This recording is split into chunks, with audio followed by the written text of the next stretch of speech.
ایک آیت ہے قرآن مجید میں وَيَضَعُ عَنْهُمْ إِصْرَهُمْ وَالْأَغْلَالَ الَّتِي كَانَتْ عَلَيْهِمْ، کیا ہے اس کا ترجمہ؟ نبی پاک صلی اللہ علیہ وسلم کے صفت کو بیان کرتے ہوئے اللہ تبارک و تعالیٰ نے ارشاد فرمایا ہے وَيَضَعُ عَنْهُمْ إِصْرَهُمْ، اور یہ ایسے پیغمبر ہیں جو ان کے بوجھ کو اتارتے ہیں، وَالْأَغْلَالَ الَّتِي كَانَتْ عَلَيْهِمْ، اور ان کے گلوں میں جو طوق اور بندھن پڑے ہوئے ہیں وہ اس کو کھول رہے ہیں۔ نبی پاک صلی اللہ علیہ وسلم کی صفت یہ قرآن مجید کے اندر بیان کی گئی۔ اس کا مفہوم کیا ہے؟ یہ آیت کیوں بیان کی گئی؟ اس کا پس منظر کیا ہے؟ اس پر غور کریں۔ کیا ہے کہ جو پچھلی قومیں تھیں اللہ تبارک و تعالیٰ نے ان کے اندر احکام سخت فرمائے تھے، بہت شدید احکام تھے۔ کیا تھے وہ احکام اور کیوں تھے پہلے اس کو بتلا دیا جائے۔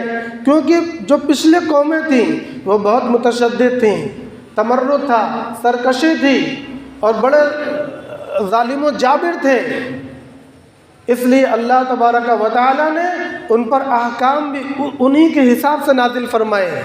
لہذا کیا حکم تھا؟ اگر کوئی جنت میں جانے کے لیے، آخرت کی سزا سے بچنے کے لیے توبہ کرنا چاہتا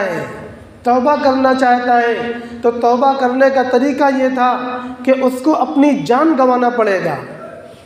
پیغمبر وقت کے پاس جا کر توبہ کرنا اور اپنی جان کو وہاں پر قربان کر دینا۔ قرآن مجید نے اس کا نقشہ مختلف جگہوں پر کھینچا ہے۔ توبہ کرنا یعنی اپنی جان کی قربانی پھر اللہ کے بارگاہ میں پیش کر دینا، یہ تھی توبہ۔ اور اگر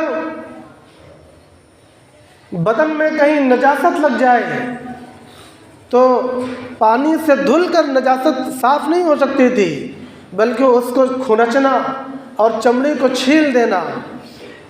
کپڑے کے اندر اگر نجاست لگ جائے تو کپڑا پانی سے پاک نہیں ہو سکتا تھا، بلکہ اس کو کینچی سے کاٹ کر نکال دینا۔ اور جنگوں میں اگر مال غنیمت حاصل ہو جائے تو مال غنیمت لوگ آپس میں بانٹ کر اس سے نفع حاصل نہیں کر سکتے تھے، بلکہ اس کو سارا کے سارا اکٹھا کر کے جلا دینا۔ اور زکوٰۃ اور صدقات یہ لوگوں کو نہیں دیا جاتا تھا، بلکہ کسی کھیت میں جمع کر کے جلا دینا۔ یہ پچھلی قوموں کے اندر یہ احکام تھے۔ اس کے علاوہ بھی بہت سے احکام تھے جو نہایت سخت تھے۔ اونٹ کے گوشت حرام کر دیے گئے، اور گائے اور بیل اور بھیڑ کی چربیاں اللہ رب العزت نے حرام فرما دی تھیں۔ اس طریقے سے بہت سے کھانے پینے کی اشیاء، بہت سے کھیل کود کی چیزیں، یہ سب کے سب حرام کر دیے تھے۔ نبی پاک صلی اللہ علیہ وسلم جب تشریف لائے، اللہ تبارک و تعالیٰ نے رحمت للعالمین کے صدقے میں تمام احکام کے اندر بالکل ڈھیلا فرما دیا، احکام کو بالکل نرم فرما دیا۔ لہذا توبہ اس قدر آسان فرما دی کہ اب کوئی کہیں کسی حال میں بھی ہو وہ جب چاہے اللہ سے توبہ کر سکتا ہے۔ اس کے لیے نہ مسجد کا ہونا شرط ہے، نہ خروج شرط ہے، نہ پاکی شرط ہے، نہ وقت شرط ہے، نہ جگہ شرط ہے، نہ کوئی مقام شرط ہے۔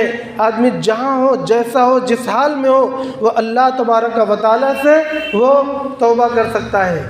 زبان چلے نہ چلے، اگر دل و دماغ چل رہا ہے توبہ کرنے کے لیے اتنا بھی کافی ہے۔ اذان کہنے کے لیے، نماز پڑھنے کے لیے، نکاح کرنے کے لیے، طلاق دینے کے لیے، معاملات کرنے کے لیے الفاظ تلفظ شرط ہیں۔ تلفظ کے بغیر یہ چیزیں نہیں ہوتی، مگر توبہ کرنے کے لیے اللہ نے تلفظ بھی شرط نہیں رکھا۔ دل میں سوچا اور توبہ قبول ہو گئی۔ اور کھانے پینے کے اندر اللہ تبارک و تعالیٰ نے بہت وسعت فرما دی۔ عبادت کے اندر اللہ نے وسعت فرما دی۔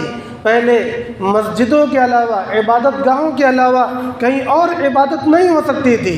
آج بھی آپ دیکھیں جتنے دھرم ہیں، جتنے مذاہب ہیں، ان کے یہاں عبادتیں مشروط ہیں۔